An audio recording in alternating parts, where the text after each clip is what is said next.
క్షయబీజం కాదట. దేవుడు అబ్రహాముతో మాట్లాడాడు. 25 ఏళ్ళైనా మాట ఇచ్చిన దేవుడును మాట నెరవేర్చుకున్నాడు. దేవుని స్తోత్ర. బహుకాలము గడిచిన వృద్ధురాలైన శారా కూడా మృతతుల్యమైన గర్భము గలదైన విశ్వాసం వల్ల బలం పొందిందట. దేవుని స్తోత్ర. ఆవిడికి ఆ విశ్వాసం ప్రత్యక్షంగా వచ్చి నవ్వేవన్నాడు. నవ్వింది నిజం.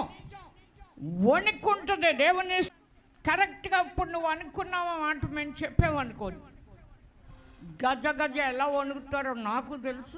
నేను కూడా వణికిన రోజుల్లోనే ఇప్పటికీ వణుకుతాను దేవునికి. అదే మాట కీర్తన గ్రంథం 2వ అధ్యాయం 11వ వచనంలో కబుర్లు ఉంది.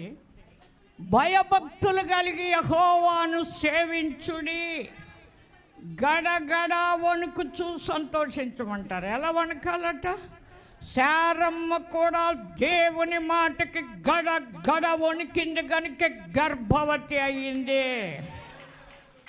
మృతతుల్యమైన గర్భము గలదైన హెబ్రీయులకు పౌలు గారు రాశాడు చక్కగా.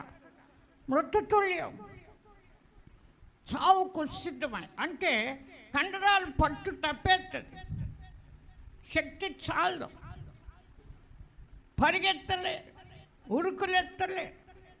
ఇప్పుడులాగా ఓపెన్ చేసి బిడ్డను తీసి బయట పెట్టి చక్కగా స్నానం చేసి పక్కలో వేసేవాళ్ళు లేరు.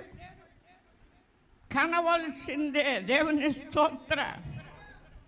నమ్మదగిన వాడని మాట మనం తెలుసుకోగలందులకి ఇవన్నీ చేసుకుంటూ వచ్చాడు. అబ్రహాము చరిత్ర మన కన్నుల ఎదుట ఉంచాడు. ఇస్సాకు చరిత్ర